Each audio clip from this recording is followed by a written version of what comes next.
He always believed that love was an illusion, until a simple accident in a coffee shop made him lose control of his own heart. What began with an unexpected embrace transformed into a connection capable of challenging differences, secrets, and life choices. A story of love, courage, and surrender that will touch you deeply. Get ready, subscribe to the channel, leave your like, and tell us in the comments where you're watching from. The bell of the small bakery chimed when the door opened forcefully. Sarah felt her heart race as she recognized the silhouette entering. Jack was back after 3 weeks of absolute silence. His face, normally gentle, displayed an expression she had never seen before, a mixture of panic and determination that made her stomach sink. "We need to talk," he said, ignoring the customers who observed the scene with curiosity. Sarah felt her legs weaken. The nausea that had accompanied her for weeks seemed to worsen, as if her body knew before her mind what was coming. She dried her hands on her white apron and gestured for Amy, her only employee, to take over the counter. "Let's go to the back," she whispered, leading him to the small room that served as both office and storage. The cramped space seemed to suffocate even more with the tension growing between them. Jack kept his distance, as if afraid of being contaminated by something. Sarah instinctively brought her hand to her still flat stomach, protecting the secret she had planned to reveal that night. During the dinner she had prepared with such care. "I'm leaving," he announced without preamble, the words cutting through the air like blades. "I received an offer in Toronto. It's the opportunity of my lifetime." Sarah blinked, trying to process what she had just heard. "Toronto? But what about us? We can make this work. I could try to come later. When the bakery..." "There is no us, Sarah." Jack ran his hand through his hair in a nervous gesture. "Let's be realistic. What we have is good, but it's not forever. We never talked about concrete plans." The memory of the past 2 years paraded through Sarah's mind, the promises whispered at dawn, the travel plans, the conversations about a shared future. Had it all been an illusion? "I'm pregnant," the words escaped before she could contain them. This wasn't how she had imagined sharing the news. Not in the middle of a goodbye. Not with the world crumbling around her. Jack's face turned pale. For a second, just a brief moment, Sarah saw something like tenderness in his eyes, but it was quickly replaced by panic. "Are you sure? Is it mine?" The question hit her like a slap. "How can you ask that? You know it is." Jack backed, up until he leaned against the wall, as if he needed support. "I can't, Sarah. I'm not ready to be a father. This opportunity, it's everything I've always dreamed of, and me, and your child. Aren't we part of that dream?" The silence that followed was more painful than any word. Jack lowered his eyes, unable to face her. "I can help financially. Send money every month," he offered, like someone trying to buy their freedom. Sarah felt something harden inside her. "I don't want your money. I want you to take responsibility, to stay, for us to face this together. Can't, he repeated now more firmly. "I'm sorry, but I can't throw everything away." When Jack left through the back door, leaving behind only the echo of hurried footsteps, Sarah remained motionless, as if any movement might cause her to completely fall apart. Only when the shop bell rang again, indicating he had left forever, did she allow herself to slide to the cold floor. The tears didn't come immediately. First came emptiness, a numbness that anesthetized everything. Then, a sharp pain in her chest, as if something was being torn from inside her. And only then, huddled on the storage room floor, between bags of flour and vanilla essences, did Sarah cry until there was nothing left. The following morning, nausea woke her even before the sun rose. She ran to the bathroom, and while her body convulsed in spasms, her mind tried to process the new reality. She was alone, abandoned, and pregnant. A single life depending on her, or at least, that's what she thought. 2 weeks later, sitting in the cold waiting room of the doctor's office, Sarah heard the words that would change everything. "Congratulations, you're expecting twins." Twins. The weight of the word hit her like an avalanche. Not one, but 2 lives now depended on her strength. 2 children who would need everything she could offer, and much more. For the first time since Jack had left, Sarah felt something beyond pain and abandonment. A wild, primitive determination to protect those growing inside her. She returned home that afternoon and faced the small bakery she had built with so much effort over the last 3 years. The place was cramped but cozy, with wooden tables and display cases filled with colorful sweets. It was her refuge, her achievement, and now it would be the livelihood of 3. "We'll make it," she whispered to the belly that was beginning to show subtle signs of growth. "I promise you." The months that followed were a constant test of endurance. As her belly grew, Sarah adapted her routine at the bakery. She woke up earlier, slept later, and learned to work, despite backaches and swollen feet. Amy, her employee, became a precious ally, taking on more responsibilities as Sarah prepared for the baby's arrival. It was Amy who rushed her to the hospital when, in the 7th month of pregnancy, Sarah felt the first contractions. They were too strong, too early. In the panic of the emergency, Sarah wondered if the children would survive, if she herself would endure.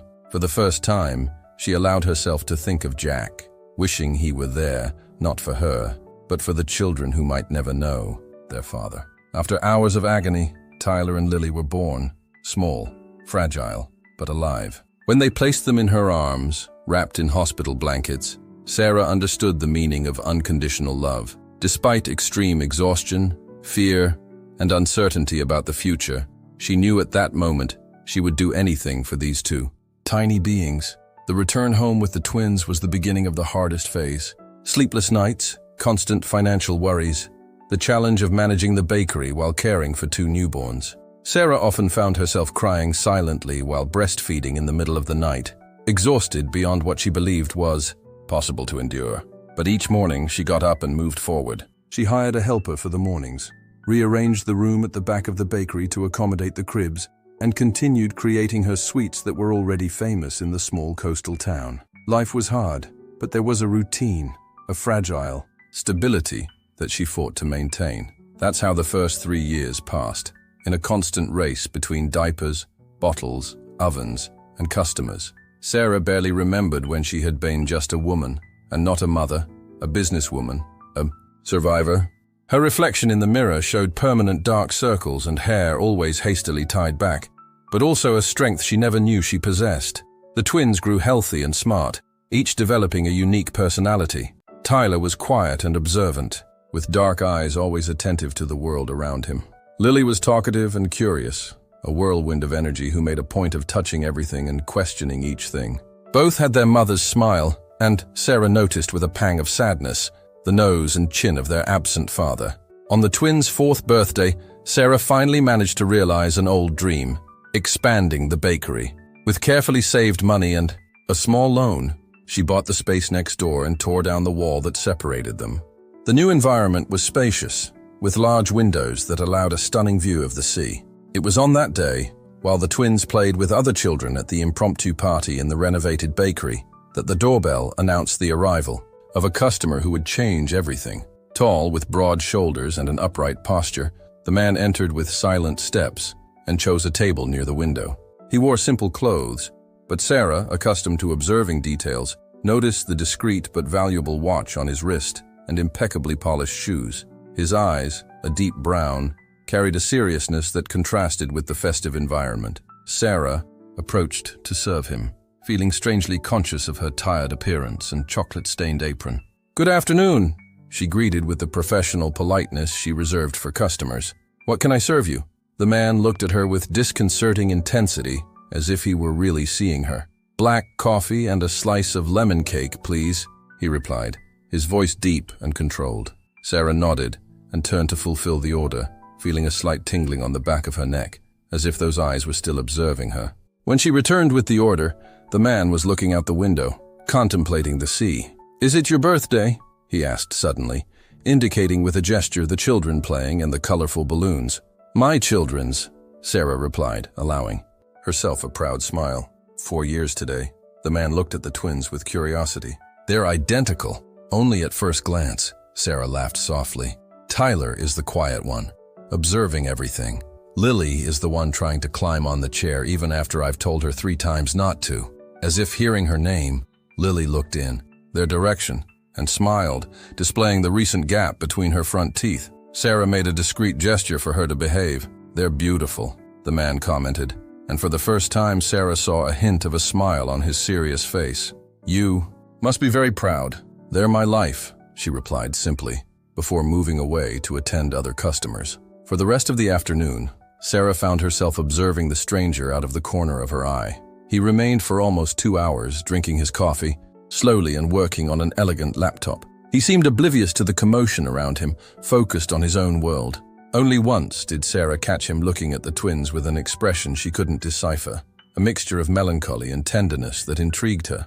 When he finally stood up to pay, he left a generous tip and a simple thank you before leaving.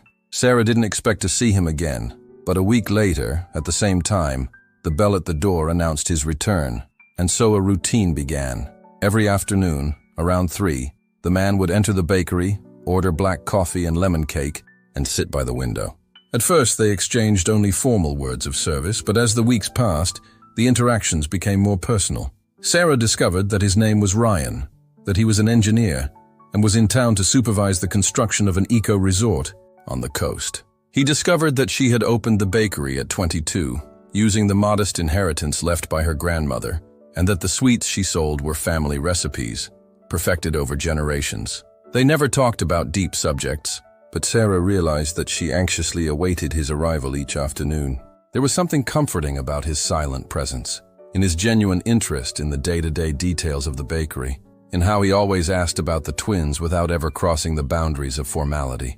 It was only when a glass jar slipped from her tired hands and shattered on the floor that something changed between them. Ryan was the first to get up to help, kneeling to collect the larger pieces while Sarah, mortified by the accident, went for the broom. "Leave that," she said hastily. "You might cut yourself." "Don't worry," he replied, continuing to collect the fragments carefully.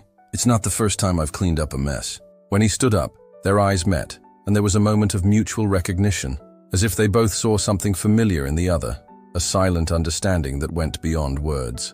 "Thank you," Sarah murmured, accepting the shards he carefully deposited in her hand. Their fingers touched briefly, and she felt an unexpected warmth rise up her arm. Ryan simply nodded, but his eyes remained on hers for a second longer than necessary. That night, after putting the twins to bed, Sarah found herself thinking about him. Not romantically, she told herself, but with curiosity. There was something about Ryan that intrigued her, a loneliness that seemed to mirror her own, despite the completely different circumstances of their lives. The next day, when he entered the bakery, Sarah noticed something different in his posture. A slight hesitation, as if he was about to cross an invisible line. "How are the little ones today?" he asked after placing his usual order. "With too much energy," Sarah replied with a tired smile. "Tyler decided he wants to learn to read before starting school, and Lily insists on helping in the kitchen, which means more cleaning for me." Ryan smiled, a genuine smile that completely transformed his serious face. "May I ask you something?" "Personal," he said suddenly, surprising her. Sarah felt a tightness in her stomach, imagining he would ask about the twins' father, about his absence. "Of course," she replied, trying to keep her voice neutral. "Did you always want to be a baker?" The question caught her off guard. It wasn't what she expected, and the surprise made her let out a relieved laugh. "Actually, I studied graphic design," she confessed. "But I always loved cooking. I learned from my grandmother since I was little. When she passed away and left a small inheritance, it seemed the right time to take a chance. And was it worth it?" Sarah looked around, at the cozy space she had created, at the satisfied customers, at the photos of the twins on the wall behind the counter. "Every second," she answered honestly. "Even on the hard days." Ryan nodded, as if he perfectly understood what she meant. "And you?" Sarah was surprised to hear herself asking. "Did you always want to be an engineer?" A flash of something, pain, perhaps, crossed his eyes briefly before he answered. "No, I wanted to be a musician. A violinist, to be exact." "What happened?" Ryan raised his right hand, and Sarah noticed for the first time a thin scar that ran from his palm to his wrist. "Car accident at 19. 4 surgeries later, I still don't have the mobility needed to play professionally." "I'm sorry," Sarah murmured, resisting the urge to touch his marked hand. "Engineering was my second passion," he shrugged, a gesture that tried to diminish the importance of the loss. But Sarah perceived the weight behind those words, and it allowed me to do things I never imagined. At that moment, they were interrupted by a crash coming from the kitchen, followed by Lily's sharp cry. Sarah ran to the back, finding her daughter on the floor, next to a toppled chair. She had tried to reach the cookies on the high shelf. "Mommy," sobbed the girl, holding her arm. "It hurts." Sarah examined the arm quickly, relieved to find no signs of fractures, but concerned about the bruise that was already beginning to form. "How many times have I told you not to climb on chairs?" she gently reprimanded. hugging her daughter. Many, admitted Lily between sobs. Can I help? Sarah turned, surprised to see Ryan standing in the kitchen doorway with a concerned expression. Sorry for the intrusion, he added quickly. I heard the noise and thought, it's all right, Sarah assured, still cradling Lily. It was just a scare. Ryan approached cautiously, kneeling to be at the child's level. Hello, Lily, he said gently. That looks like it hurts quite a bit. The girl nodded, her large eyes still full of tears. You know, I have a magic trick for pain, he continued, his voice reassuring. May I show you? Lily looked at her mother, who nodded hesitantly, curious. Ryan took a handkerchief from his pocket and folded it into a triangle. With delicate movements, he tied it around Lily's arm, making an improvised bandage. This is a special handkerchief, he explained seriously. It was made by mountain fairies. When someone gets hurt, it absorbs the pain like a sponge absorbs water. Lily's eyes widened, the crying momentarily forgotten. Really? Really, Ryan confirmed solemnly. But it only works if you take 3 deep breaths and count to 10. Lily followed his instructions, breathing deeply and counting aloud, still with occasional hiccups. When she reached 10, she looked at her arm in amazement. It's better, she exclaimed in surprise. Sarah observed the scene with a mixture of gratitude and fascination. There was something in the way Ryan interacted with Lily, without condescension, with genuine respect, that touched her deeply. Thank you, she said when he stood up. You have a way with children. A shadow passed over Ryan's face, so quickly that Sarah almost thought she had imagined it. I have nephews, he answered simply. At that moment, Tyler appeared at the door, his attentive eyes alternating between his mother, his sister, and the stranger. Is Lily okay? He asked with concern. I am, Lily answered before Sarah could speak. I got a magic handkerchief. Tyler approached cautiously, examining the improvised bandage on his sister's arm. Is it really magic? He asked Ryan, his voice low but direct. Ryan knelt again, facing the boy with the same seriousness he had shown with Lily. The magic is in the mind, he answered honestly. If we believe something can help us, it often really does, Tyler considered. The answer for a moment, his small face concentrated. Like a placebo, he said finally. Ryan couldn't hide his surprise. You know what a placebo is? I read it in Mom's science book, Tyler shrugged. It's when you get better because you think you're going to get better, even if the medicine doesn't do anything. Sarah covered her mouth to hide a smile. Tyler always surprised her with his vocabulary and advanced understanding for his age. Exactly, Ryan agreed, seeming genuinely impressed. You're very intelligent, Tyler. The boy didn't smile, but his chest puffed up slightly with the compliment. I know, he replied with simplicity, making both Sarah and Ryan laugh. That moment in the kitchen marked a change. From then on, Ryan was no longer just a regular customer. He had become someone the twins looked forward to seeing, someone who brought small educational gifts, a book on constellations for Tyler, a gardening kit for Lily, and who patiently listened to their endless stories. For Sarah, he had become a friend, perhaps the first true friend she had made since arriving in the town.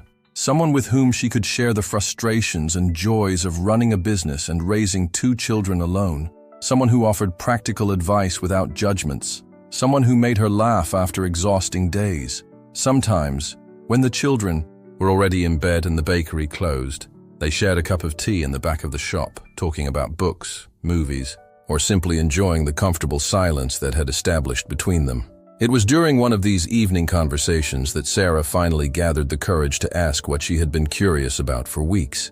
Ryan, can I ask you something? Indiscreet? He raised an eyebrow, a half smile on his lips. You can, but I don't guarantee I'll answer. Sarah hesitated, afraid of crossing an invisible line. I've heard rumors in town. They say you're a millionaire, that you bought that abandoned mansion on the hillside. Ryan maintained a neutral expression, but his fingers drummed lightly on the table. People like to talk, he answered carefully. So it's not true? Sarah gently pressed. The part about the mansion is, he admitted.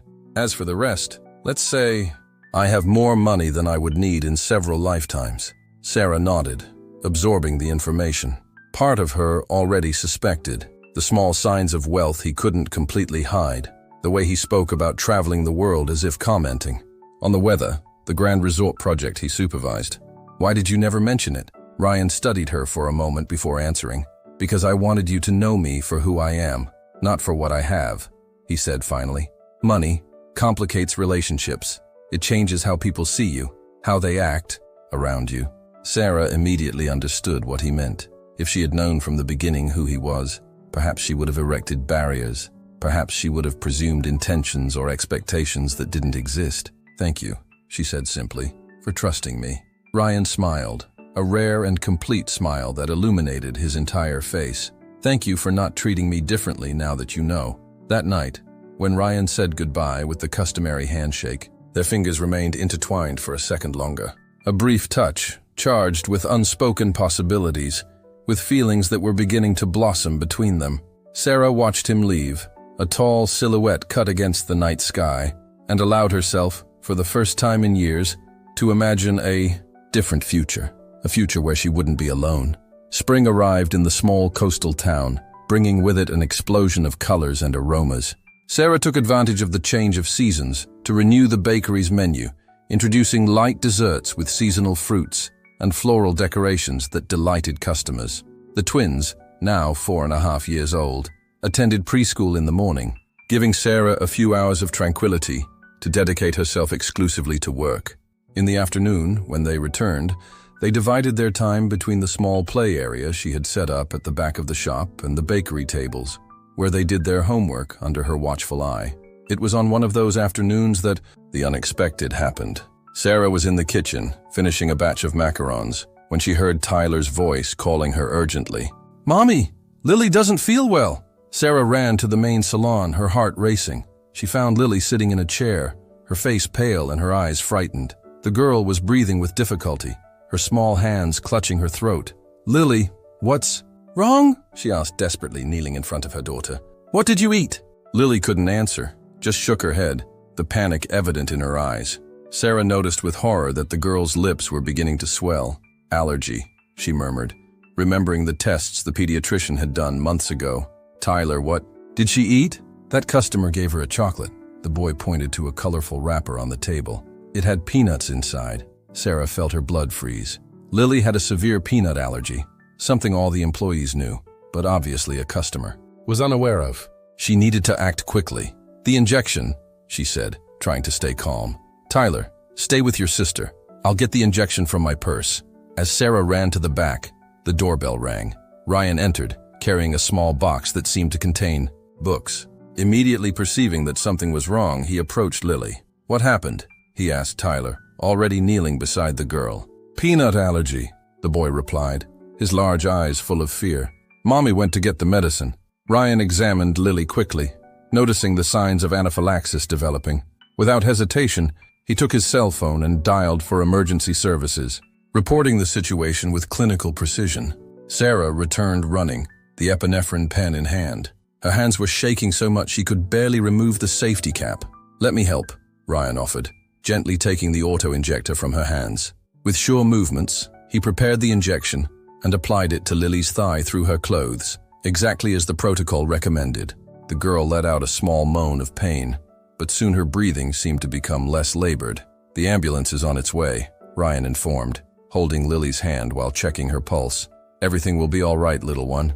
Sarah, paralyzed by fear, finally managed to move. She hugged Lily carefully, whispering words of comfort while monitoring her breathing. "How did you know what to do?" she asked Ryan, gratitude mixed with surprise. "My nephew has the same allergy," he answered simply, still holding Lily's other hand.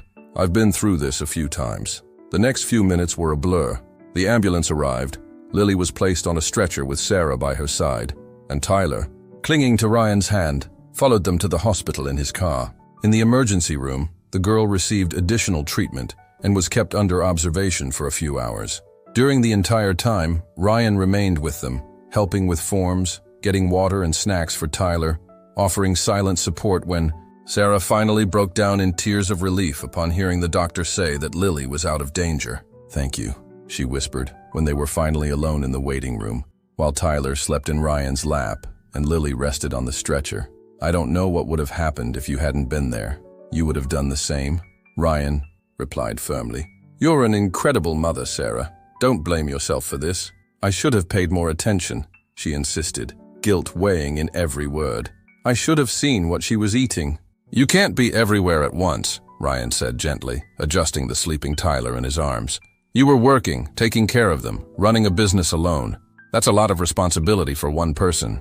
Sarah observed her son sleeping peacefully in Ryan's lap, trusting him as if he had known him all his life. The image touched something deep in her heart, a feeling of completeness that she hadn't experienced for a long time. You're too good to be true, she murmured, half joking, half serious. Ryan smiled, but there was a shadow in his eyes. Believe me, I have many flaws. I just haven't shown them yet. When they finally left the hospital, it was already past midnight. Lily, still drowsy from the medications, was carried by Sarah, while Ryan carried Tyler. In the parking lot, he insisted on taking them home. The bakery, Sarah began, suddenly remembering that she had left everything behind in the emergency. I've already taken care of that, Ryan assured. I called Amy while you were with the doctor. She closed everything and put a notice on the door explaining what happened. It was a small gesture, but it meant so much. Someone thinking about the practical concerns while she focused only on her children. Sarah felt a wave of gratitude so intense she could barely speak. Sarah's apartment was above the bakery, a small but cozy space, simply decorated and full of photographs and children's drawings. Ryan helped settle the children in their beds, moving through the space with surprising naturalness. Would you like some tea? Sarah offered when the twins were finally asleep. Or something stronger? I think we're entitled after today. Ryan nodded, following her to the small kitchen.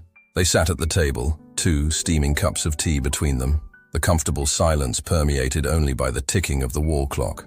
It was the scariest night of my life, Sarah finally confessed, her voice almost a whisper. When I saw Lily, like that, I thought I could lose her. Ryan stretched his arm across the table, covering her hand with his in a gesture of comfort. But you didn't, he said softly. She's safe. You're safe. Sarah looked at their joined hands, feeling the warmth and strength emanating from him. For a moment, she allowed herself to lean on that strength, to let someone else carry a little of the weight she had borne alone for so long. Why are you here, Ryan? She asked abruptly, raising her eyes to meet his. Why do you care so much about us? The question hung between them, loaded with unspoken meanings. Ryan slowly withdrew his hand, as if he needed distance to answer honestly. At DI, first it was just the bakery, he began, choosing his words carefully. A quiet place to work, with decent coffee and a view of the sea. Then, I met you and the twins. He paused, running his hand through his hair in a gesture that Sarah already recognized as a sign of nervousness. 5 years ago, I lost my wife and our daughter in an accident, he continued, his voice lower. Alice was 3 years old, almost, the age of the twins when I met them. Sarah felt as if the air had been sucked from the room. Suddenly, many things made sense. The sadness she sometimes saw in his eyes, the way he interacted with the children, the hesitation in talking about his past. Ryan, I didn't know. There was no way to know, he shrugged, trying to diminish the weight of the revelation. It's not something I mentioned casually. I'm sorry, Sarah said, knowing the words were inadequate for the magnitude of the loss. For a long time I merely existed, Ryan continued, his gaze distant. I worked, traveled, built increasingly larger projects, as if I could fill the void with professional success. It worked for a while, until I entered your bakery. His eyes found hers again, now with an intensity that made Sarah hold her breath, seeing you with the twins, the way you struggled to create a life for them, how you smiled despite everything. It made me remember that there was still beauty in the world, Sarah, that there were still reasons to really live, not just exist. Sarah felt tears forming, but she didn't wipe them away. There was something purifying in that moment of shared vulnerability. I'm not here out of pity or some kind of emotional transference, Ryan assured, reading the unexpressed concern in her eyes. I'm here because, for the first time in years, I found people who make me want to be present, who make me feel part of something again. Sarah extended her hand, taking his this time. Thank you for trusting me enough to share this, she said softly. Ryan looked at their joined hands, then at her, a silent question in his eyes. Sarah felt her heart race, recognizing the moment of decision that presented itself. Part of her wanted to retreat, to protect herself from the potential for new pain. But another part, perhaps the braver one, wanted to risk. It's late, she said finally, reluctant to break the moment but aware of the exhausting day they had. You should rest.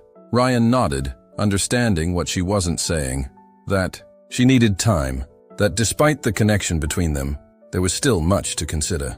"Of course," he replied, standing up. "May I stop by tomorrow to see how Lily is doing?" "We would like that," Sarah smiled, walking him to the door. When they said goodbye, there was a moment of hesitation, as if both were considering the possibility of something more than a simple farewell. In the end, Ryan leaned in and placed a soft kiss on her forehead, a gesture that carried both respect and promise. "Good night, Sarah," he murmured, his warm breath against her skin. "Good night," she replied, watching him descend the stairs before closing the door. That night, lying in her bed, Sarah allowed herself to imagine possibilities she had long discarded. The chance to no longer be alone, to share her life with someone who truly cared, who saw her strength but wasn't intimidated by her vulnerabilities. But with these possibilities also came fears. What if she trusted again, only to be abandoned? What if the twins became attached to Ryan, only to see him leave? What if her heart, carefully mended after Jack's departure, broke into even smaller pieces this time? She fell asleep with these questions still echoing in her mind, without answers, only the certainty that something had irrevocably changed that night. In the weeks that followed, Ryan became a constant presence in their lives, not just at the bakery, but in small moments of everyday life, picking up the twins from school when Sarah was overwhelmed, fixing the shelf that had been threatening to fall for months, bringing books he knew Tyler would love or art kits for Lily's creative experiments. He never imposed his presence or his money. He offered help in subtle ways, respecting Sarah's independence. When he suggested installing a more modern security system in the bakery, he did so as a legitimate concern, not as a display of resources. The twins adored him. Tyler, normally reserved with strangers, sought out Ryan to share scientific discoveries or discuss the books he read. Lily followed him like a colorful shadow, insisting that he participate in her elaborate games and bombarding him with endless questions that he answered with infinite patience. For Sarah, it was disconcerting to see how perfectly he fit into their lives, filling spaces she didn't even know were empty. It was as if there had always been a place for him, just waiting for him to appear. On a sunny Saturday afternoon, when the bakery was closed, Ryan surprised them with an invitation for a picnic on the beach. He showed up driving an old Jeep, the trunk loaded with a picnic basket, umbrellas, and children's snorkeling equipment. "You need a day off," he declared when Sarah began to protest that she had work to do. "The work will be here tomorrow. Today's perfect sun won't." The twins were already jumping with excitement, begging to go, and Sarah found herself unable to resist the collective enthusiasm. In minutes, they were all in the car, windows open, the wind messing up their hair as they drove along the coastal road. The beach Ryan chose was a small, protected cove, away from tourist spots, with white sand and crystal-clear waters. There was no one nearby, just the sound of waves breaking gently and seagulls circling above. "How did you find this place?" Sarah asked, as she helped spread the picnic blanket. "Exploring," Ryan smiled, already helping the twins put on the snorkeling equipment. "I like to know the hidden corners of the places where I work." The day passed in a bubble of simple joy. Ryan taught the twins to use snorkeling masks to observe colorful fish in the natural pools. Sarah photographed them building an elaborate sandcastle with towers and moats. They shared the meal he had brought: gourmet sandwiches, fresh fruits, and even small cakes that Sarah recognized as being from her own bakery. "I bought them last night," he confessed when she raised an eyebrow. "No one makes better desserts than you." In the middle of the afternoon, when the twins were running at the water's edge chasing crabs, Sarah and Ryan sat side by side, watching them in comfortable silence. "Thank you for this," she said finally, indicating the perfect day around them. "I don't remember the last time I completely relaxed." "You deserve more days like this," Ryan replied, his fingers finding hers in the sand. Sarah didn't withdraw her hand. Instead, she intertwined her fingers with his, taking the small step she had avoided in recent weeks. "Ryan," she began, feeling her heart accelerate. "Retry G continue edit, Ryan," she began, feeling her heart accelerate. "What are we doing?" He looked at her, understanding the true question behind the simple words. "I'm falling in love with you," he answered with disarming honesty, "and with your children. But I know your life is complicated, that you have responsibilities, fears. I know trust was broken before, so I'm following your pace, Sarah. No pressure, no expectations." Sarah felt the air momentarily leave her. There was something terrifying and at the same time liberating in hearing those words said with such simplicity. "I'm afraid," she admitted, her voice almost a whisper. "Not just for myself. The twins. They've already become so attached to you. If it doesn't work out, that's what stops me from doing this." Ryan raised his hand to gently touch her face. "Every time I want to." His eyes lowered to her lips, his intention clear in his gaze. Sarah felt a shiver run down her spine. "And what if it works out?" he continued, his voice lower. "What if it's exactly what we all need?" Sarah watched the twins playing happily, then looked back at the man beside her, patient, gentle, constant. Something inside her finally surrendered, like a wall crumbling not by force, but by the wear of time. "There's only one way to find out," she murmured, leaning forward. The kiss was soft at first, hesitant like a first step on unfamiliar ground. Then, as if something fit perfectly, it deepened, carrying years of loneliness and renewed hope. Ryan's hands held her face with reverence, as if she were something precious that might break. When they separated, breathless, Sarah saw in his face the same amazement she felt, the surprise of finding something so right when least expected. A sharp cry from Lily broke the moment. "Mommy is kissing Ryan!" exclaimed the girl, running toward them with Tyler close behind. Sarah blushed, uncertain how to explain the moment to her children. But before she could formulate an adequate response, Tyler spoke up. "Finally," said the boy with comic seriousness, like a miniature adult. "You took too long." Ryan burst into laughter, pulling the boy into a hug that made him squeal in false protest. Lily threw herself on top of them, transforming the moment into a joyful confusion of sand and laughter. Sarah observed the scene, her heart overflowing with something she hadn't felt for so long that she had almost forgotten its name: complete. Happiness, without reservations, without fear of tomorrow. That night, after putting the exhausted twins to bed, Sarah and Ryan sat on the small apartment balcony, 2 glasses of wine between them, and the full moon illuminating the distant sea. "What are you thinking about?" Ryan asked, noticing her contemplative look. "How unpredictable life is," she answered honestly.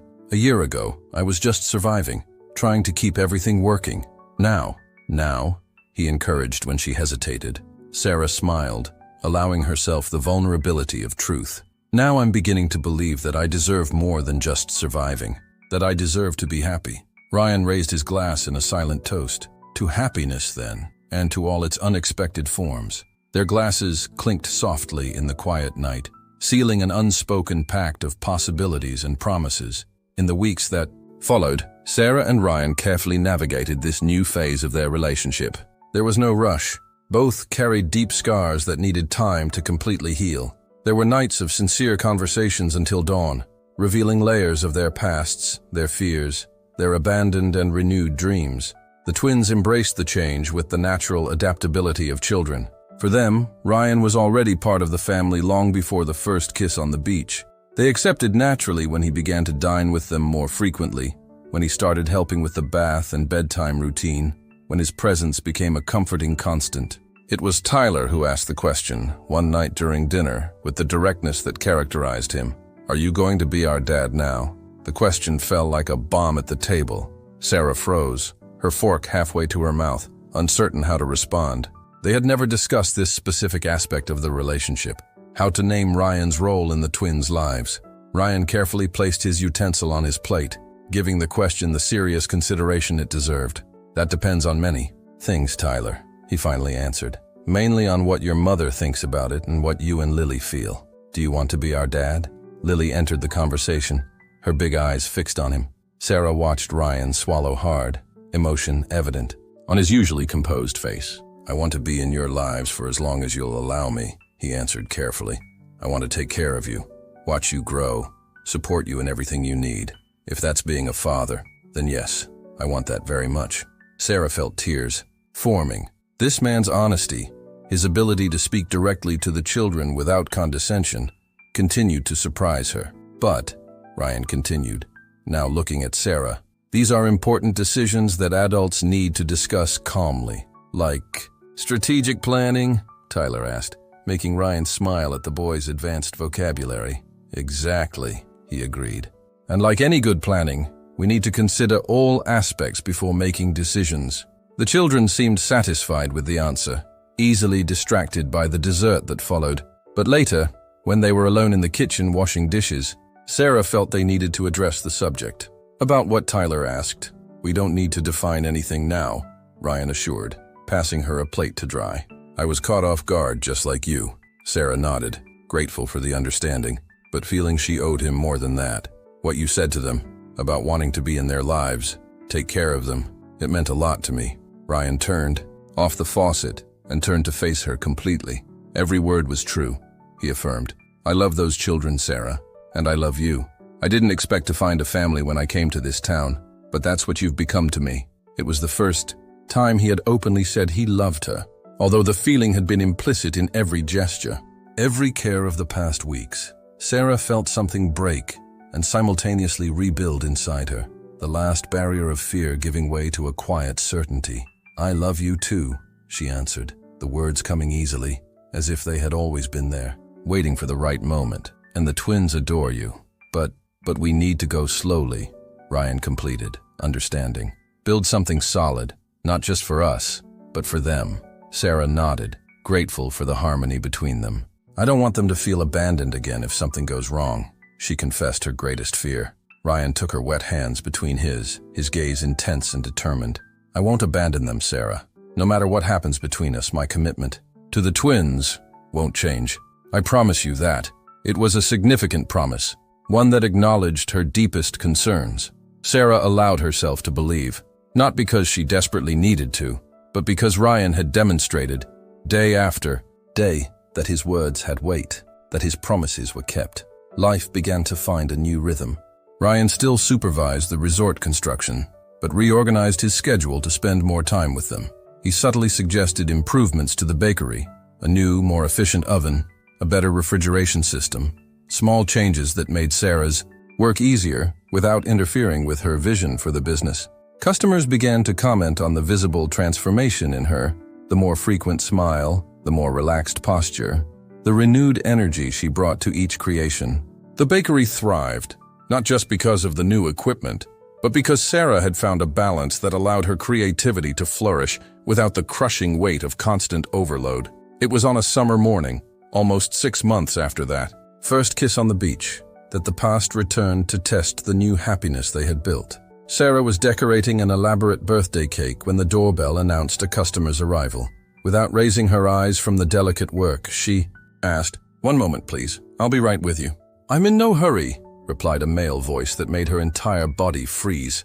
Sarah raised her eyes slowly, incredulous. Standing at the counter with the same charming smile that had once melted her heart was Jack. "Hello, Sarah," he said softly.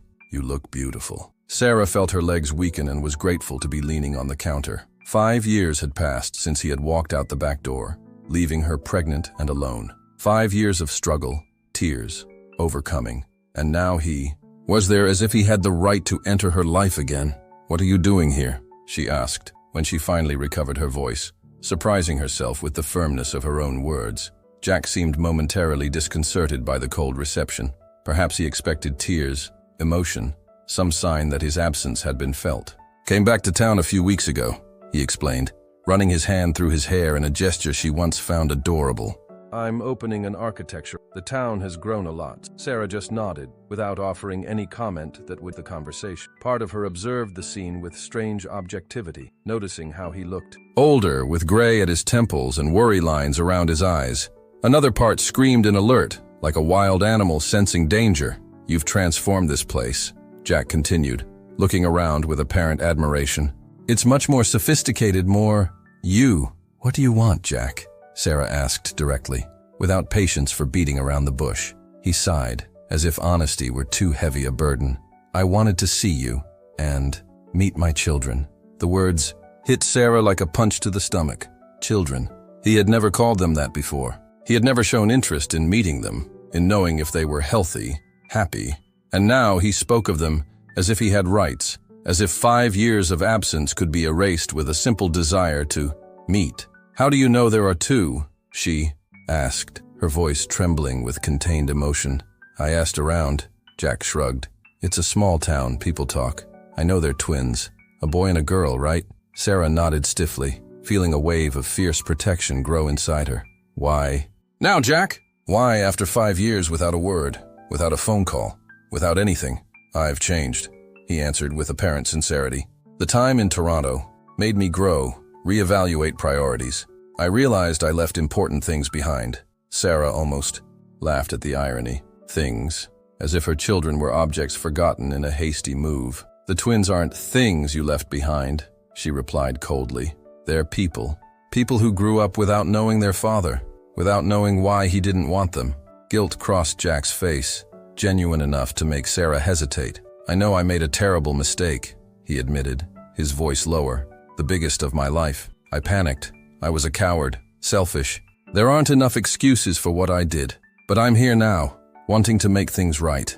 Make things right, Sarah repeated, incredulous. Some things can't be fixed, Jack. Some absences leave permanent marks. Please, he begged, extending his hand over the counter without touching her, but in a gesture of supplication. I'm just asking for the chance to meet them, to be part of their lives, even if minimally. I'm their father, Sarah. A father is the one who raises them, she replied automatically, thinking of Ryan.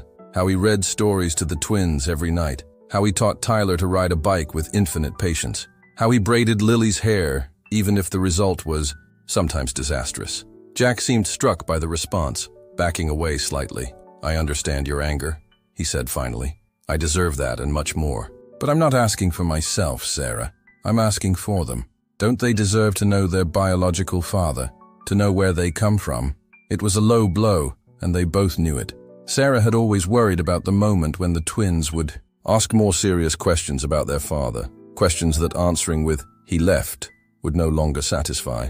I need to think, she said finally, feeling cornered. This isn't a decision I can make alone right now. Jack nodded, seeming to accept the answer as a small victory. Of course. Take all the time you need. He took a card from his pocket and placed it on the counter.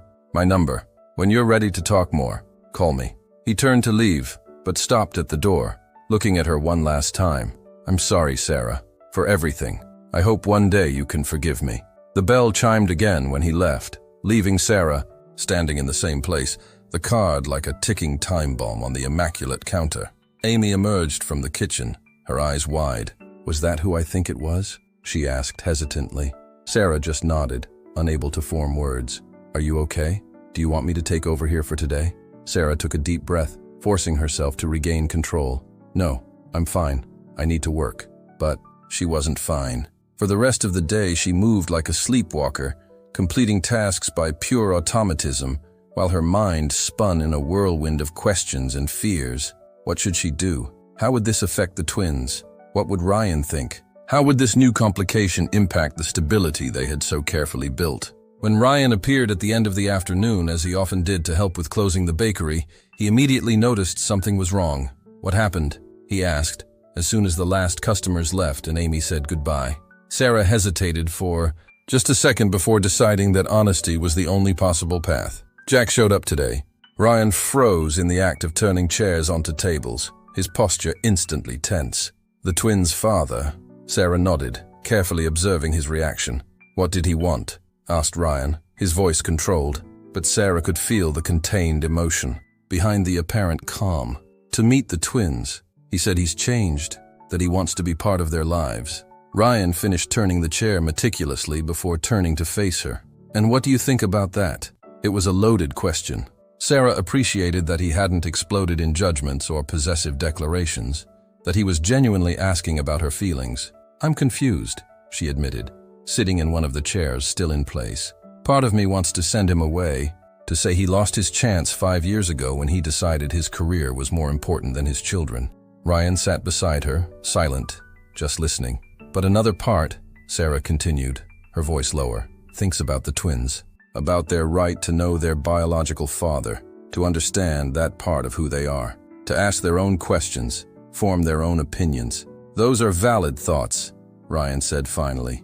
It shows you're thinking of them first, not yourself. Sarah looked up, grateful for the support but still concerned. How do you feel about this? She asked, knowing the answer mattered enormously. Ryan considered the question for a long moment before answering.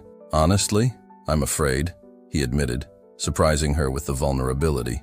Afraid that he might want more than just meeting the twins. Afraid that he'll complicate the life we're building. Afraid that... He stopped abruptly, but Sarah completed the thought. Afraid that he might want to win me back too. Ryan nodded, his eyes revealing an insecurity he rarely showed.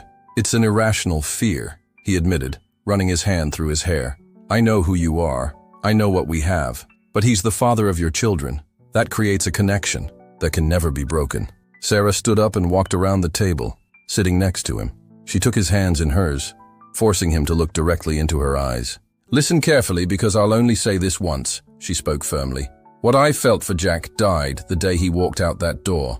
What we've built, you, me, and the twins, is real and solid. Nothing will change that. Ryan squeezed her hands, the tension in his shoulders visibly diminishing. Thank you for that, he murmured. But regardless of my feelings, we need to think about what's best for Tyler and Lily. Sarah nodded, once again grateful for the way he always put the twins first. What do you think I should do? She asked. Ryan took a deep breath, considering carefully before answering. I think you should talk to him first, without the twins, he suggested. Really understand his intentions, what he expects from this reunion. Establish clear boundaries. And then, if you feel it's safe, allow a supervised meeting. It was sensible advice, balanced, putting the children's well-being above any resentment or insecurity. Do you want to be present when I talk to him? Sarah asked, knowing the answer would mean a lot. Ryan shook his head. This first conversation should be between you two.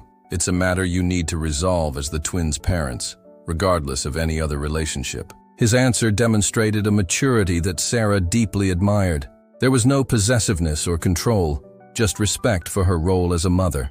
I love you, she said simply, leaning in to kiss him softly.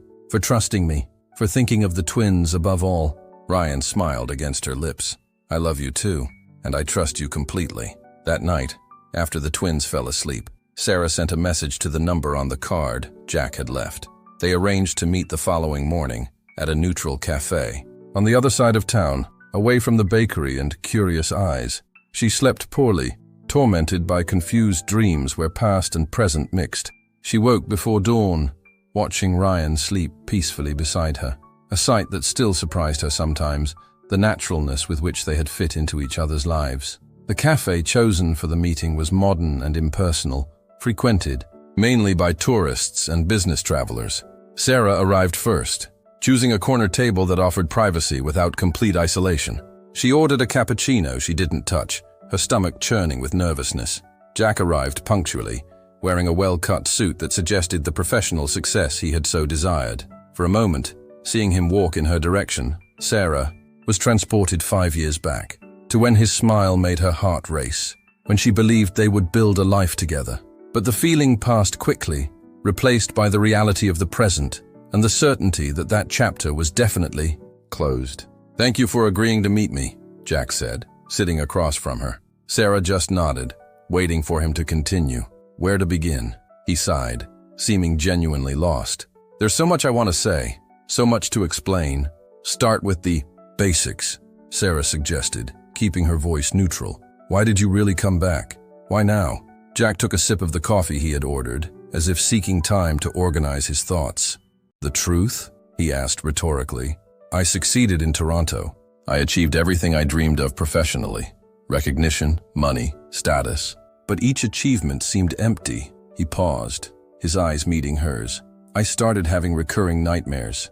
I dreamed of a child crying, whom I couldn't reach. Then I discovered they were twins, 2 babies calling me, needing me, but I was always too far away. Sarah remained silent, watching him struggle with his emotions. I sought therapy, he continued.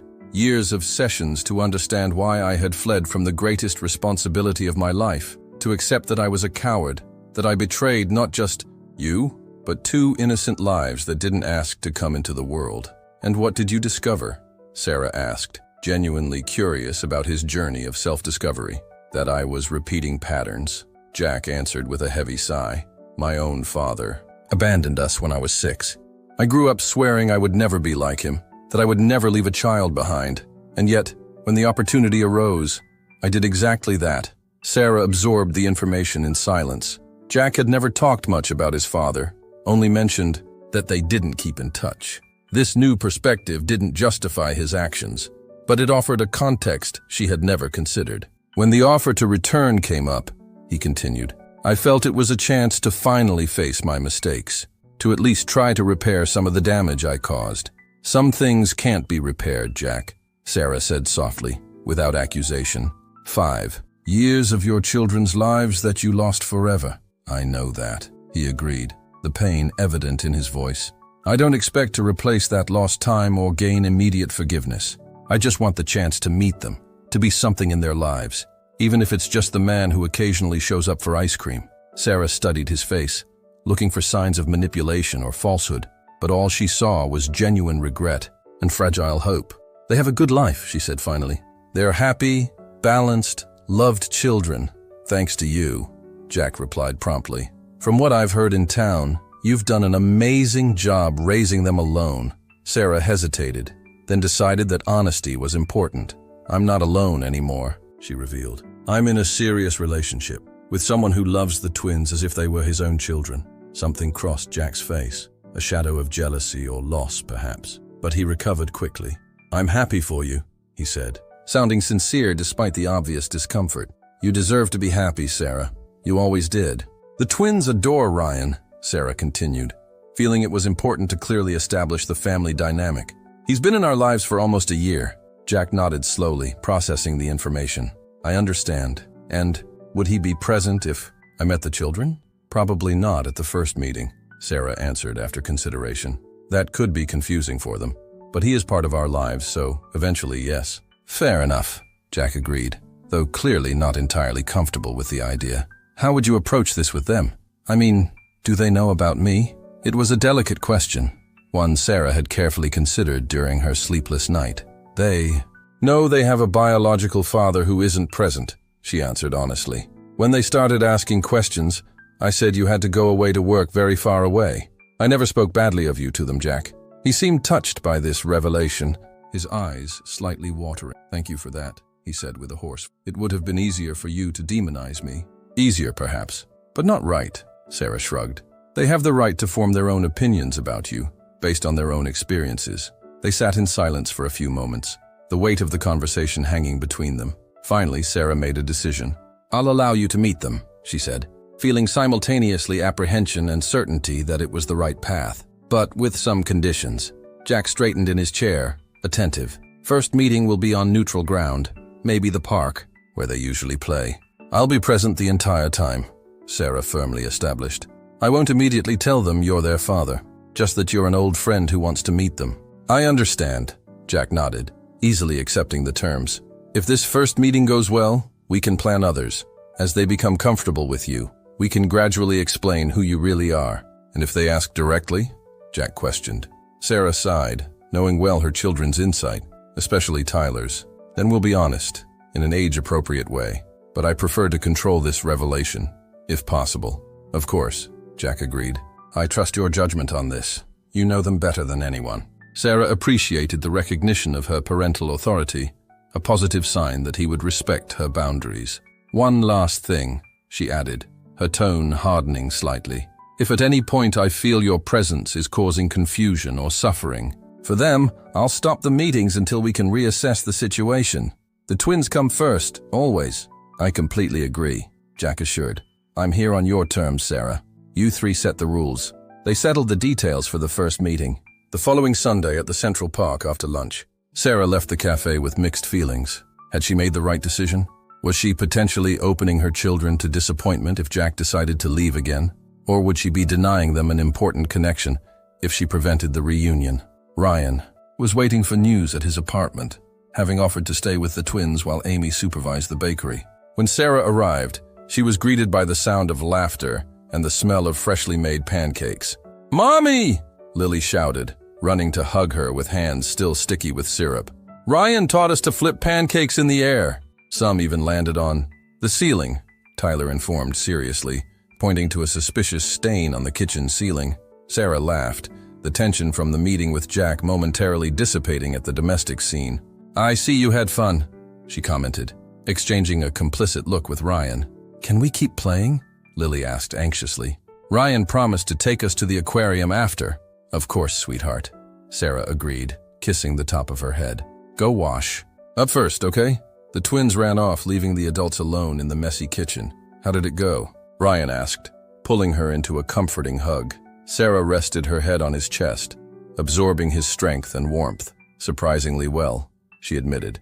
He seems genuinely remorseful, sincere in his desire to meet them. She told Ryan the details of the conversation and the terms she had established for the first meeting.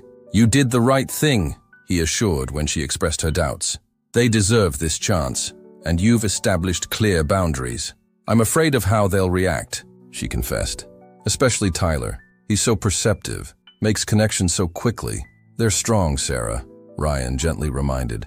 You raised them to be resilient, to face challenges, and we'll be here to support them, no matter what happens. In that, "will be" was a promise that warmed Sarah's heart. Regardless of Jack's return, Ryan would be a constant in their lives. Thank you, she murmured against his chest, for everything. The days until Sunday passed quickly. Sarah decided to prepare the twins the night before, explaining in simple terms that they would meet an old friend of hers in the park. Retry G continue our edit. Is he your boyfriend from before, Ryan? Lily asked immediately, always direct. Sarah hesitated for just a second. Yes, many years ago. Why does he want to meet us now? Tyler questioned, his dark eyes penetrating. Because he's heard a lot about you, Sarah answered carefully, and he became curious to meet such special children. Tyler didn't seem completely satisfied with the answer, but didn't insist. Sarah knew he was processing, forming his own theories, as he always did. On Sunday morning, Sarah dressed the twins with care, trying to disguise her own nervousness. Ryan offered to drive them to the park, but to remain at a distance during the meeting, a gesture that Sarah deeply appreciated. Jack was already there when they arrived, sitting on a bench with a package wrapped in colorful paper beside him. He stood up when he saw them approaching, his face a mixture of anxiety and fascination at seeing his children up close for the first time. "Hello," he greeted, his voice slightly trembling. "Twins, this is Jack," Sarah introduced. "An old friend who very much wanted to meet you." Lily, always sociable, smiled immediately. "Hi, did you bring a present?" Jack laughed, the tension diminishing a bit with the girl's frankness. "Lily," Sarah gently reprimanded. "Don't be nosy." "Actually, I did," Jack replied, picking up the package. "For you two to share." He handed over the gift, which Lily immediately began to tear open with enthusiasm, while Tyler observed with more caution. Inside was a nature exploration kit, with small binoculars, magnifying glasses, notebooks, and illustrated guides about birds and insects. "Your mother mentioned that you love the park and nature," Jack explained. "I thought this might make your explorations even more interesting." "Cool!" Lily exclaimed, already trying out the binoculars. "Look, Tyler, you can see everything up close." Tyler examined the kit more carefully, flipping through one of the guides with genuine interest. "Thank you," he said finally, his voice small but polite. Jack seemed delighted with the response, even if moderate. "Shall we try it out?" he suggested. "This park has an incredible variety of birds near the lake." The next 90 minutes passed in an animated exploration of the park. Jack proved surprisingly knowledgeable about the local fauna, identifying species that even Sarah didn't recognize. Lily hopped from one spot to another with inexhaustible energy, while Tyler, initially reserved, gradually began to ask questions and point out discoveries. Sarah observed from a distance, allowing the interaction to flow naturally. There was something deeply bittersweet in seeing Jack with the children, a glimpse of what could have been, of the family they never had the chance to be. At one point, when Lily ran to show her a particularly beautiful feather she had found, Jack looked at Sarah with watery eyes. "They're incredible," he said softly, just for her to hear. "So intelligent, so full of life." "They are," Sarah agreed, a fierce pride in her voice. "Thank you for this," he murmured, "for giving me this chance." Sarah simply nodded, words unnecessary. Between them, when the sun began to set, Sarah announced it was time to leave. The twins protested, as expected, wanting more time to explore with their new equipment. "Jack needs to go too," she explained patiently. "Perhaps we can meet him again, on another occasion." "Tomorrow?" Lily asked hopefully. Jack laughed, looking to Sarah for guidance. "Not so soon, sweetie," Sarah replied gently. "We all have commitments during the week, but maybe next weekend if Jack is available." "I'd love to," Jack assured, kneeling to be at the twins' level. "It was a huge pleasure meeting you two, Lily threw herself into his arms for a spontaneous hug that clearly caught him by surprise. His arms closed hesitantly around the small figure, the emotion evident on his face. Tyler remained more reserved, offering a formal handshake that made Jack smile at the seriousness of the gesture. "Until next time, Tyler," he said, shaking the small hand with the solemnity the moment required. As they walked away, Sarah saw Ryan patiently waiting near the parking lot. The twins ran to him as soon as they spotted him, Lily already chattering about their discoveries, and Tyler proudly showing the bird guide. Jack observed the scene with a complex expression, a mixture of sadness, acceptance, and perhaps a touch of envy. "He seems good for them," he commented when the twins were far enough away not to hear. "The way they run to him, the trust in their faces." "He is," Sarah confirmed simply.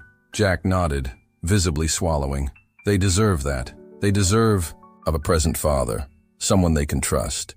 "Yes, they do," Sarah agreed, without cruelty, just stating a fact. "I still want to be in their lives," Jack stated, though with a different note in his voice now, less possessive, more realistic. "Even if it's just as a family friend for now, one step at a time," Sarah advised. Today was a good start. They said goodbye with a brief nod, the distance between them now filled not just with time and resentment, but also with a new understanding, a tacit agreement that the twins' well-being would come above any other consideration. Ryan waited until Jack was out of sight before approaching. "Did it go well?" he asked, his hand naturally finding hers. "Better than I expected," Sarah admitted. "He was kind, patient, genuinely interested in them." Ryan nodded, his eyes serious. "And the little ones, how did they react?" Lily adored him, as she does with almost everyone. Sarah smiled. Tyler was more cautious, but opened up gradually. "And how are you?" Ryan asked, always attentive to her emotional well-being. Sarah considered the question carefully before answering. "At peace, surprisingly," she said finally. As if an unfinished chapter could finally be concluded, Ryan kissed her forehead softly. "I'm here for whatever you need. I know that," Sarah smiled, squeezing his hand. "That's why I'm sure we'll be able to navigate this together." The following weeks established a new pattern. Jack would meet with the twins every Sunday, always with Sarah present, always in public places. He took them to the zoo, to an interactive science museum, to a children's play at the local theater. With each meeting, Tyler became a little less reserved, while Lily's enthusiasm remained constant. Ryan kept his distance during these meetings, but was always present afterward, genuinely interested in hearing about the day's adventures. His security and lack of jealousy further strengthened the love Sarah felt for him. It was during the fourth meeting that the inevitable question arose. They were at an ice cream parlor after an afternoon at the planetarium, when Tyler suddenly asked, "Why do you look like me?" The question, asked with the boy's characteristic frankness, caught Jack off guard. He looked at Sarah, a silent question. In his eyes, Sarah took a deep breath. They had discussed this possibility, but she had hoped it would come up later. "Tyler is very observant," she explained to Jack, before turning to her son. "What did you notice, sweetheart?" "We have the same nose," Tyler replied methodically, "and the same chin shape, and when he smiles, he has the same dimple I do." Jack seemed simultaneously impressed and moved by the boy's perception. "You're right," Sarah confirmed softly. "You look alike because Jack is your biological father." The silence that followed was profound. Lily stopped eating her ice cream, looking between the adults with wide eyes. Tyler studied Jack with renewed intensity. "Our father who went to work far away?" Lily asked, quickly making the connection. Sarah nodded. "Yes, sweetie, Jack had to. Go very far away when you were still in my tummy. Now he's back and really wanted to meet you. Why did you leave?" Tyler asked Jack directly, his voice small but firm. Jack swallowed hard, clearly struggling to find appropriate words for a 5-year-old. "I made a very big mistake," he finally answered honestly. "I got scared by the idea of being a father, by all the responsibility.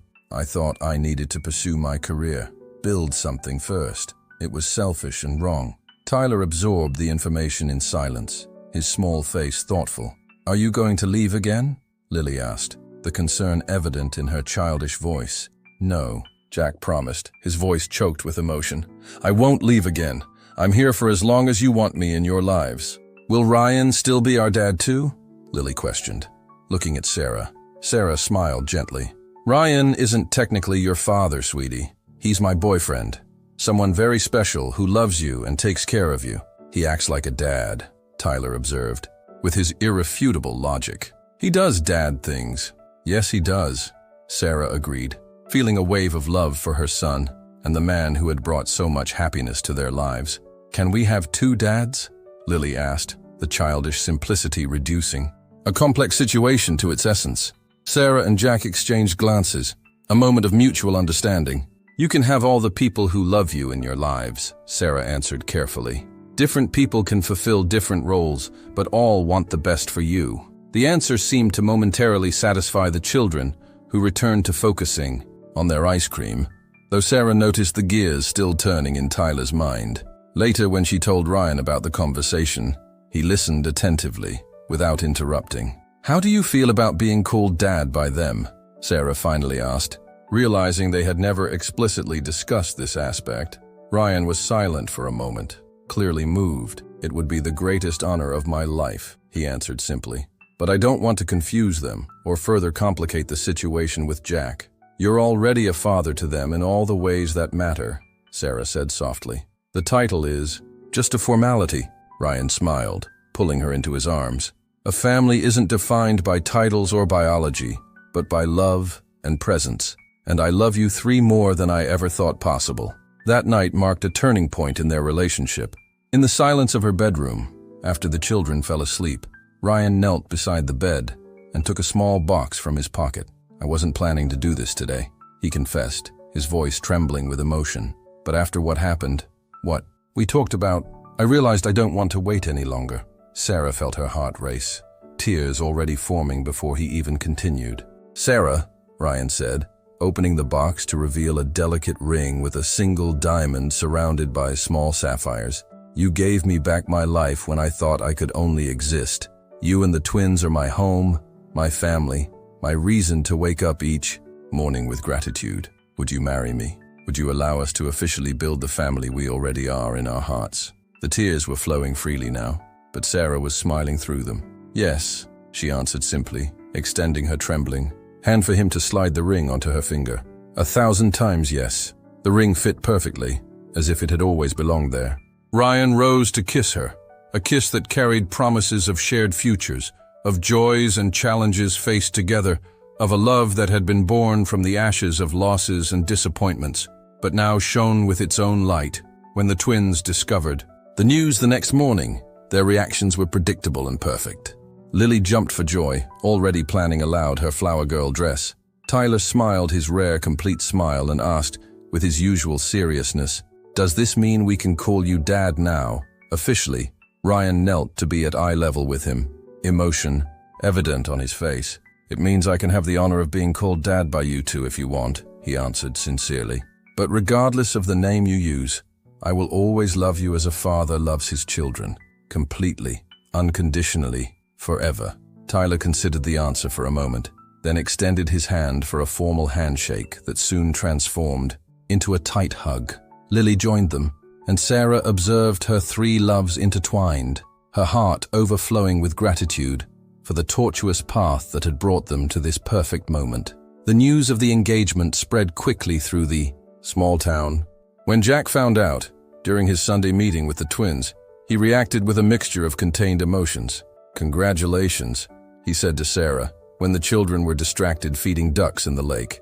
"He seems to be a good man." "He is," Sarah confirmed simply. Jack nodded, a sad smile playing on his lips. "You deserve this. All of you deserve it." Sarah studied his face for a moment. "Thank you for being part of their lives now, Jack. It's important for them. And for me," he admitted. "More than I thought possible." In that moment, Sarah realized they had found a balance. Not perfect, not without occasional complications, but functional. An unconventional family structure that placed the children's well-being above any rivalry or resentment. The wedding was held 6 months later, in an intimate ceremony on the beach where they had shared their first kiss. The twins participated actively, Lily scattering rose petals along the improvised path in the sand, Tyler carrying the rings with the solemnity of someone executing the most important of missions. Jack was invited and attended, keeping discreetly, apart during the ceremony, but participating in the small reception afterward. It was a testimony to the maturity they had all developed, to the ability to put the past in perspective in favor of a more harmonious present and future. When Sarah and Ryan exchanged their vows, the sun was beginning to set over the ocean, painting the sky in dramatic shades of pink and gold.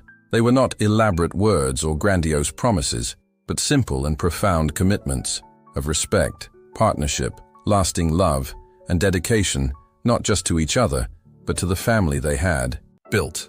"I found you when I no longer believed that love was possible again," Sarah said, her voice firm despite the tears that shone in her eyes. "You not only filled the empty spaces in my life, but created new spaces I never knew existed. I promise to honor each day of this second chance, to build memories that will last beyond us, and to love you with the same constancy you've shown since the first day." Ryan held her hands as if they were the most precious treasure in the world.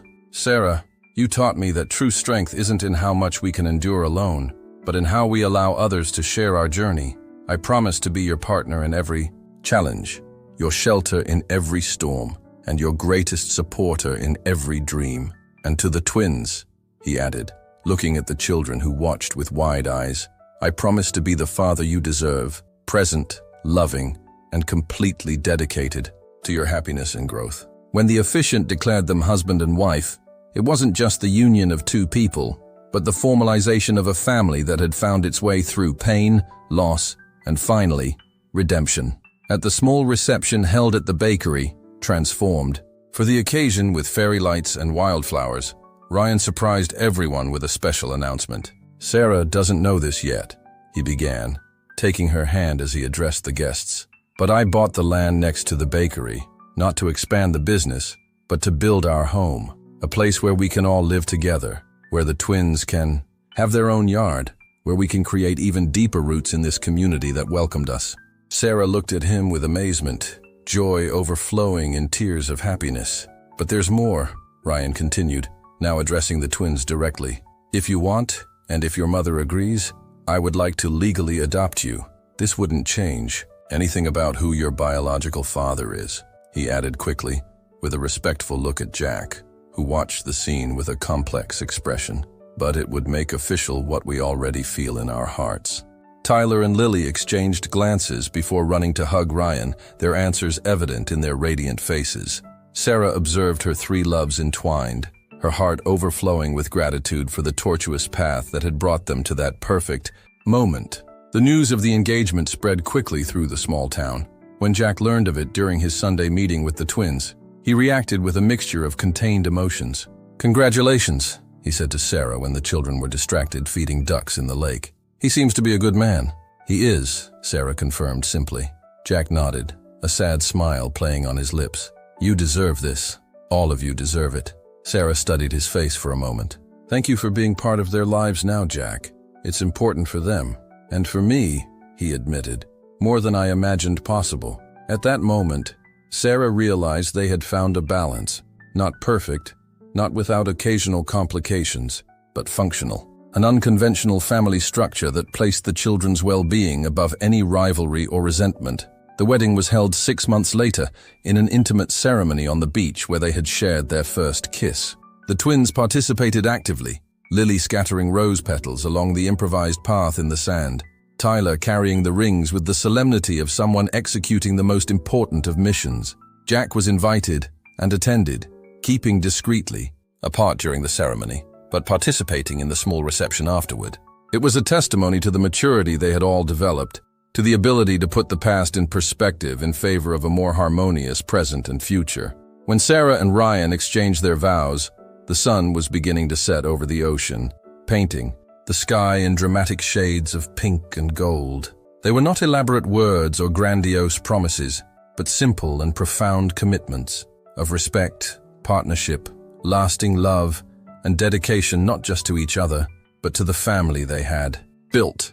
"I found you when I no longer believed that love was possible again," Sarah said, her voice firm despite the tears that shone in her eyes. "You not only filled the empty spaces in my life, but created new spaces I never knew existed. I promise to honor each day of this second chance, to build memories that will last beyond us, and to love you with the same constancy you've shown since the first day." Ryan held her hands as if they were the most precious treasure in the world. Sarah, you taught me that true strength isn't in how much we can endure alone, but in how we allow others to share our journey. I promise to be your partner in every challenge, your shelter in every storm, and your greatest supporter in every dream. And to the twins, he added, looking at the children who watched with wide eyes, I promise to be the father you deserve, present, loving, and completely dedicated to your happiness and growth. When the officiant declared them husband and wife, it wasn't just the union of two people, but the formalization of a family that had found its way through pain, loss, and finally, redemption.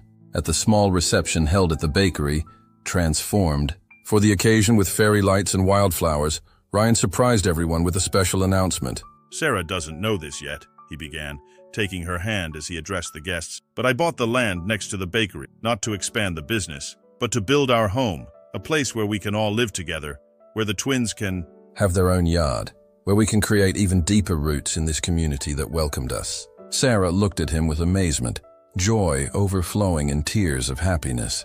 But there's more, Ryan continued, now addressing the twins directly. If you want, and if your mother agrees, I would like to legally adopt you. This wouldn't change anything about who your biological father is, he added quickly, with a respectful look at Jack, who watched the scene with a complex expression, but it would make official what we already feel in our hearts.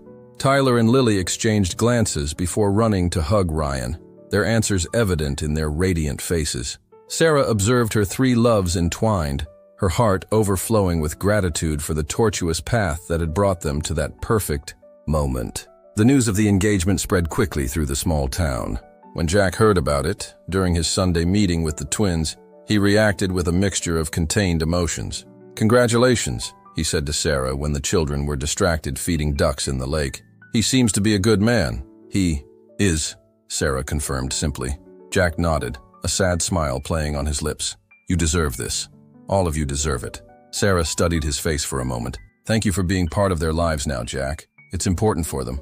And for me, he admitted, more than I thought possible. In that moment, Sarah realized they had found a balance. Not perfect, not without occasional complications, but functional. An unconventional family structure that placed the children's well-being above any rivalry or resentment. Later, when most of the guests had already left, Jack approached the couple, holding a half-empty champagne glass. May I have a word? I asked, his tone serious, but not hostile. Sarah and Ryan exchanged quick glances before nodding, following him to a quieter corner. About the adoption, Jack began, taking a deep breath as if gathering courage. I want you to know that I fully support it. Sarah blinked, surprised by the direct declaration. The twins deserve the stability you can offer, he continued. I know my role in their lives will always be complicated, will always carry the weight of my initial abandonment, but I'm committed to being a positive presence, even if limited. Ryan extended his hand, a gesture of respect and acknowledgement. Thank you, Jack. That means a lot, not just to us, but mainly to the children. Jack shook the offered hand, a silent agreement between two men united by love for the same children, despite the complex circumstances. You've built something special, he said to Sarah, genuine acceptance in his voice. Something that wouldn't have been possible with me, even if I had stayed. I realize that now. Sarah felt a wave of compassion for the man before her, no longer the villain of her story, just an imperfect human being who had made serious mistakes, and now tried to repair them in the best way possible. There will always be a place for you in their lives, she assured softly, in a different way than it could have been, but no less meaningful. Jack nodded, a sad but resigned smile on his lips. It's more than I deserve, and I'm grateful for it. When he moved away to say goodbye to the twins, Sarah leaned on Ryan, exhausted, but deeply happy. He's really trying, she observed, surprised by the maturity Jack was showing. People can change, Ryan replied, softly kissing her temple. Some lessons are learned the hard way. The construction of the new house next to the bakery began a few days after the honeymoon, a quiet week on a nearby island, with the twins, accompanying them to make the experience truly family-oriented. Ryan, with his engineering knowledge and contacts in the industry, personally supervised the project. The house was designed to complement the bakery, with the same cozy aesthetic, but more space for the family to grow. It included a spacious studio for Sarah to experiment with new recipes, a home office for Ryan, and personalized rooms for the twins, each reflecting their distinct interests. The adoption process advanced in parallel with the construction, with Jack cooperating at every step, providing the necessary documents and attending the required hearings. His consistent behavior impressed not only the judge, but also Sarah and Ryan, who recognized the true effort he was making to prioritize his children's well-being above his own feelings. 6 months after the wedding, the house was completed, the adoption process finalized, and a new routine established. The twins, now officially Tyler and Lily Reynolds Wilson, uniting Ryan and Sarah's surnames, flourished with the stability and abundant love that surrounded them. Sarah expanded the bakery to include a catering service for special events, her reputation growing beyond the limits of the small town. Ryan continued his work as an engineer, but now selected projects that allowed him to remain close to home most of the time. Jack maintained his Sunday meetings with the twins, now occasionally without Sarah's presence, as trust grew among all. He had rented a small apartment in town and was slowly building his architecture office, finding a balance between his career and his commitment to his children. It was during a family Sunday dinner, almost a year after the wedding, that the biggest surprise came. The twins were already in bed, and Sarah and Ryan were enjoying a quiet moment on the porch, watching the stars over the ocean. "I have something to tell you," Sarah said softly, her hand finding his in the dark. Ryan turned to her, curious about the tone in her voice. "I'm pregnant," she announced, a radiant smile illuminating her face. "I found out yesterday but wanted to be sure before telling you." Ryan was momentarily speechless, pure emotion crossing his face before pulling her into a tight hug. "A baby," he murmured against her hair, his voice choked. "Our baby." The joy in his words was palpable, but Sarah noticed a note of something more, perhaps a memory of the daughter he had lost years ago. "Are you really happy?" she asked gently, pulling away to see his face. "I know this brings memories." Ryan held her face between his hands with reverence. "I'm more than happy," he assured. "I'm grateful, Sarah. Grateful for this second chance, for this family we've built together, for this future I never imagined possible again." He kissed her softly, a kiss that carried promises of all the days to come. "How do you think the twins will react?" he asked when they separated. Sarah smiled, imagining the distinct reactions they would surely have. "Lily will be ecstatic with the idea of being the older sister. Tyler will probably ask 1,000 questions about fetal development and request books on the subject." Ryan laughed, agreeing with the accurate assessment. "And Jack?" he asked carefully. Sarah appreciated the consideration in the question, the recognition that, despite all the complications, Jack was part of their lives now, and his feelings mattered in the delicate family ecosystem they had established. "I think he'll be happy for us," she answered after a moment of reflection. "He has shown a maturity I never thought he possessed." Ryan nodded, satisfied with the answer. "Our lives have never followed the conventional path, have they?" he observed, a smile playing on his lips. "Perhaps that's what makes them so precious." The news of the pregnancy was received exactly as Sarah had predicted. Lily jumping with excitement at the idea of having a little brother or sister to teach all the important things, and Tyler immediately requesting visits to the library to research about child development. Jack, when informed, offered sincere congratulations and, in a gesture that surprised everyone, presented them with a beautifully carved cradle that he had commissioned from a local craftsman, a tangible symbol of his acceptance and support for the expanded family. The following months brought subtle but significant changes.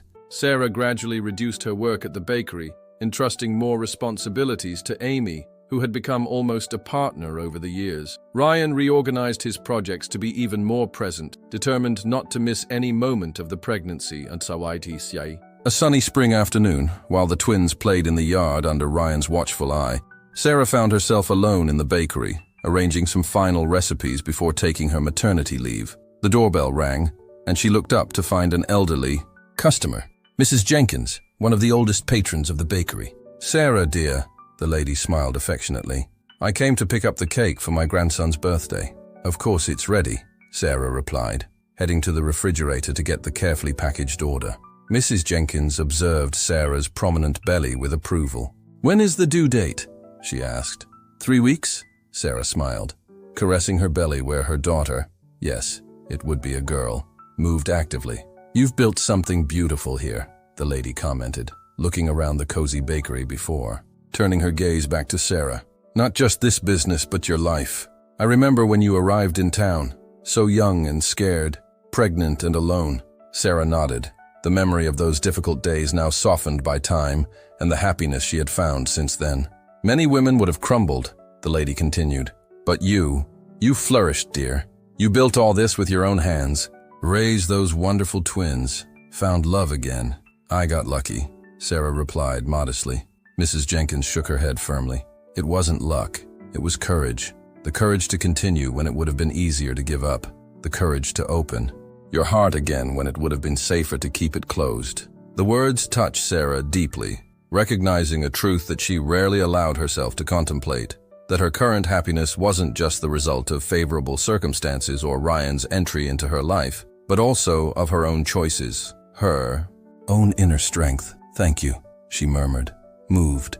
Mrs. Jenkins picked up the cake with a knowing smile. My mother used to say that life is like making bread.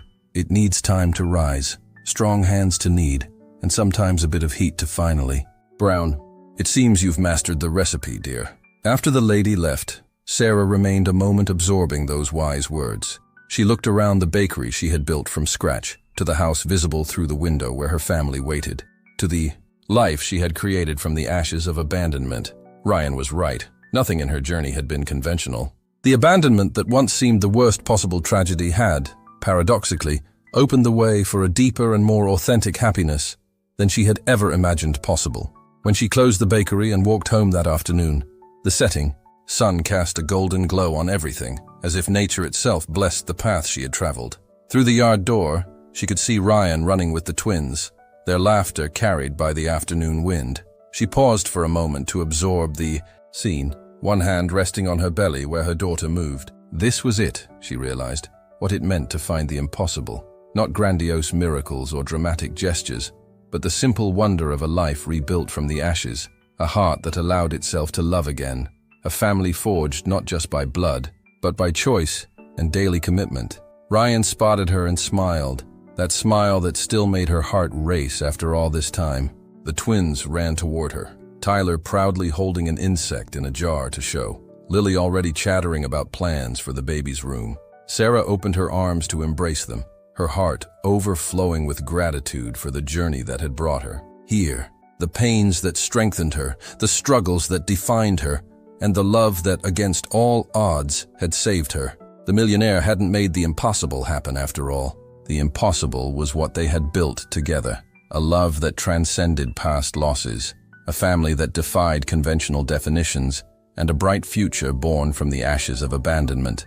As the sun set on the horizon, painting the sky in shades of hope, Sarah knew with certainty that some stories don't end with happily ever after, but with something much more powerful, the promise of happiness built day by day, choice after choice, one love at a time. If this story touched your heart, share it. Love deserves to be told, especially the kind that is born when we think all dreams are lost.